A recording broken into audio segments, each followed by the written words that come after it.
Aujourd'hui, j'aimerais vous partager une parole pleine de sagesse. Plante, même si c'est la fin du monde. Cette parole, qui peut paraître si simpliste, contient en réalité de nombreux secrets et enseignements.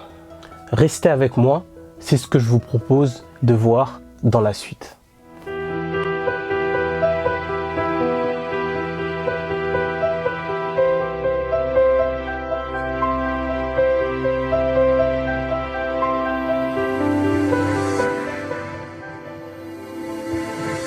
La frugalité, c'est une façon de vivre simplement, proche de l'essentiel. C'est cette capacité à produire une grande valeur ajoutée avec peu de moyens. Les enjeux actuels du développement durable nous amènent à parler d'écologie et de frugalité, mais souvent d'un point de vue environnemental. Et pourtant, la frugalité peut être vue autrement. La citation « plante, même si c'est la fin du monde » traduit à elle-même l'écologie et la frugalité de la parole. La parole frugale, c'est le respect de la langue et des mots. C'est cette capacité à redonner à chaque lettre, à chaque mot, sa valeur originelle. C'est cette capacité à dire mieux avec moins, miser sur la qualité plutôt que sur la quantité. Un sage disait « élève tes mots, pas ta voix, c'est la pluie qui fait grandir les fleurs, pas le tonnerre ». Plante, même si c'est la fin du monde, en est l'exemple incarné. Peu de mots pour dire énormément de choses. Ainsi, s'engager sur le chemin de l'écologie de la parole, c'est prendre soin de l'univers.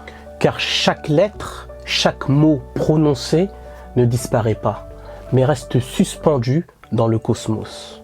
S'engager sur ce chemin, c'est aussi reprendre conscience du pouvoir des mots. Car ce sont les mots qui touchent les cœurs et les âmes. Et qu'y a-t-il de plus estimable qu'un cœur fleuri par le pouvoir des mots? Plante, même si c'est la fin du monde, renferme un enseignement structurel sur notre façon d'agir et de se mettre en mouvement. On peut distinguer 3 objets dans cette citation. Le verbe d'action planter, l'objet qui est planté et qui s'apparente à la graine, et l'objet qui en découle, le fruit. Et nous allons voir dans la suite que chacun de ces objets représente un élément bien particulier dans notre façon de nous mouvoir et d'agir dans le monde. Une graine, par nature, est l'origine qui renferme ce que j'appellerais ici le potentiel de vie. J'entends par potentiel de vie l'idée de possibilité, l'idée de rendre la vie possible. La graine est physiquement un objet ferme qui est amené à être enseveli et ancré sous terre. Cette image, cette métaphore, renferme toutes les caractéristiques d'une conviction. En effet, la conviction est l'origine. Elle renferme en son sein le potentiel de résultat. Pour espérer l'expression de ce potentiel, une conviction doit être ferme, ancrée et ensevelie dans la terre de notre fort intérieur. Mais cela ne suffit pas, car l'ancrage est synonyme d'immobilisme et la vie est mouvement. Alors, comment matérialiser et mettre en mouvement notre conviction? Comme dit précédemment, la graine peut offrir potentiellement la vie que si elle est mise en mouvement. Et c'est là où rentre en jeu le verbe d'action planter. De manière générale, planter symbolise ici l'action de se responsabiliser, d'agir et d'engager le bien.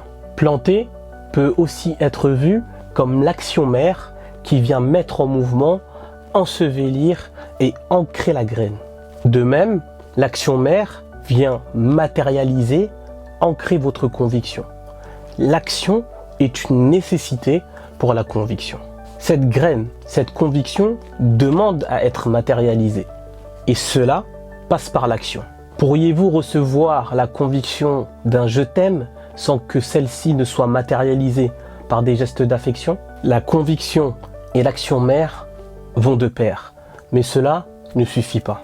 Si on veut espérer voir la vie d'un fruit, d'autres actions sous-jacentes sont nécessaires. Il est nécessaire d'humidifier, amener de l'eau de façon constante, prendre soin. C'est ce qui nourrit, maintient le potentiel de vie et l'espoir du fruit. Cette image, cette idée, nous rappelle de toujours maintenir en vie notre conviction, de persévérer continuellement en multipliant les actions qui font sens, mais surtout de prendre soin de notre conviction. La conviction offre son potentiel de résultat, de vie, les actions la maintiennent et la nourrissent en retour. Elles maintiennent en vie la conviction au travers de ce que j'appellerais ici l'espoir du résultat. Et c'est d'ailleurs pour cela que l'on dit l'espoir fait vivre. Dans la métaphore, le troisième objet qui est le fruit représente le résultat.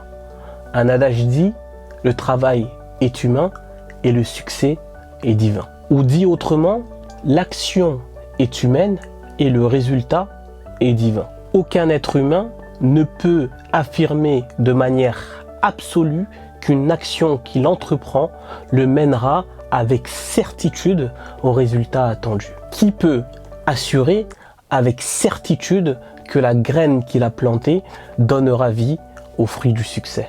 Cette condition nous rappelle quelque chose d'essentiel, l'humilité dans l'action. Nous mettons tous les moyens nécessaires pour atteindre l'objectif fixé, mais quand on sait que tout ne dépend pas de nous, on se rappelle à chaque instant de l'action que le résultat n'est pas entièrement entre nos mains. Cette incertitude est une occasion de se rappeler que l'humilité est l'attitude de l'action. La partie soulignant, même si c'est la fin du monde, nous rappelle également que lorsque nous agissons au vu d'un résultat attendu, celui-ci ne doit être qu'un objectif et non le moteur principal. Le seul vrai moteur, c'est la conviction. Cette partie de l'adage nous dit, même si c'est la fin du monde et que les chances de voir fleurir un résultat sont faibles, œuvre, agis, plante tant que tu en as la capacité et quelle que soit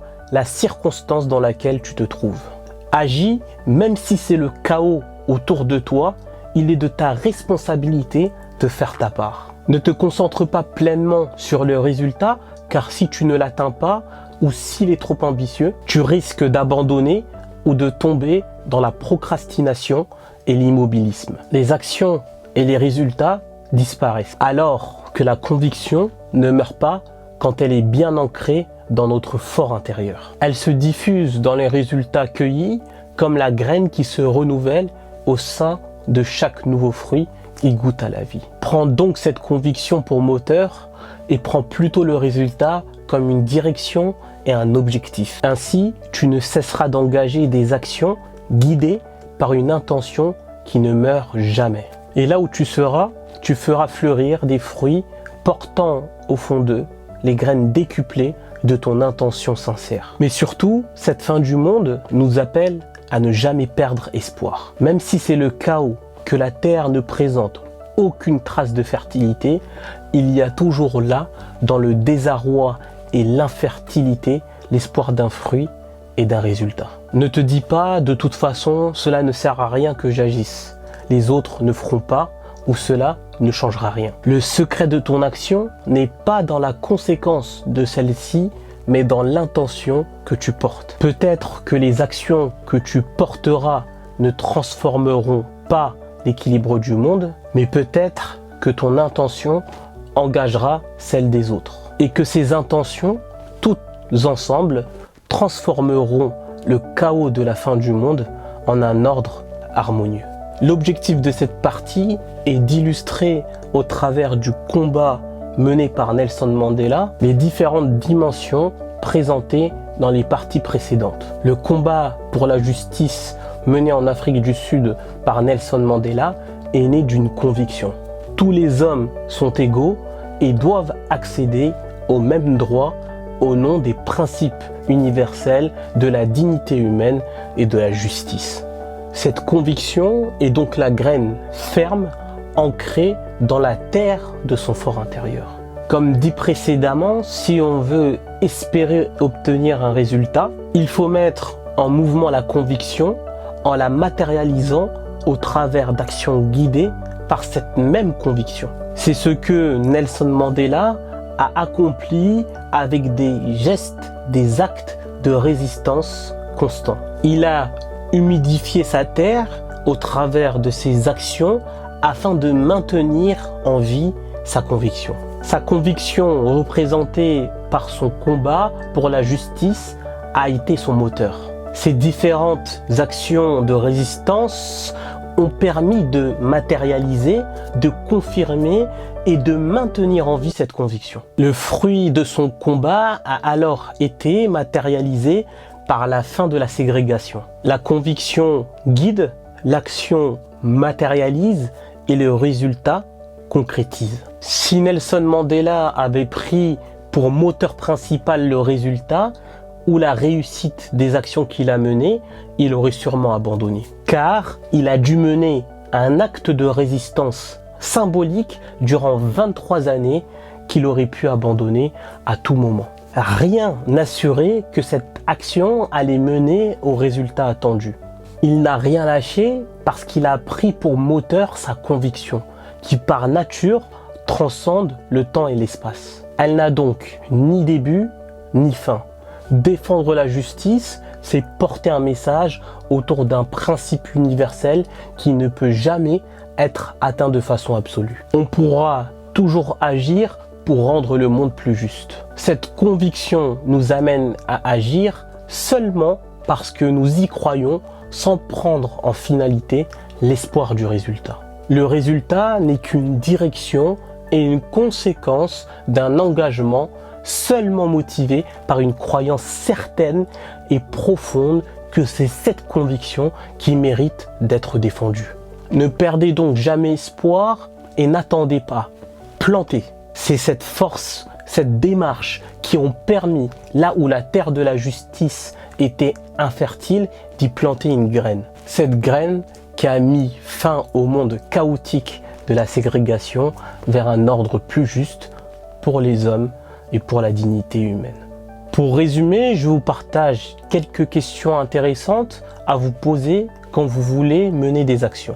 La première est: quelle est ma conviction? La seconde: quelles sont les actions à mettre en place? Il ne faut pas hésiter à se questionner en se demandant: est-ce que les actions menées sont alignées avec ma conviction? Dernière question: quel résultat je vise? Quel résultat je veux atteindre? Toujours en ayant à l'esprit que le résultat est une direction et non le principal moteur. Car si vous prenez le résultat en moteur, il peut mener à l'abandon lors d'un échec. Voilà un petit mode d'emploi qui, j'espère, vous sera fort utile. J'espère que cette réflexion vous a plu. Si je résume en une phrase le propos: la conviction guide, l'action matérialise et le résultat concrétise. Voilà ce qu'on peut retenir de la parole « plante même si c'est la fin du monde ». Et vous, quelle graine avez-vous envie de planter? N'hésitez pas à répondre en commentaire, à partager et à vous abonner à la chaîne si cela fait sens pour vous. Prenez soin de vous et de ceux qui vous entourent. Je vous dis à très bientôt. D'ici là, restez sages.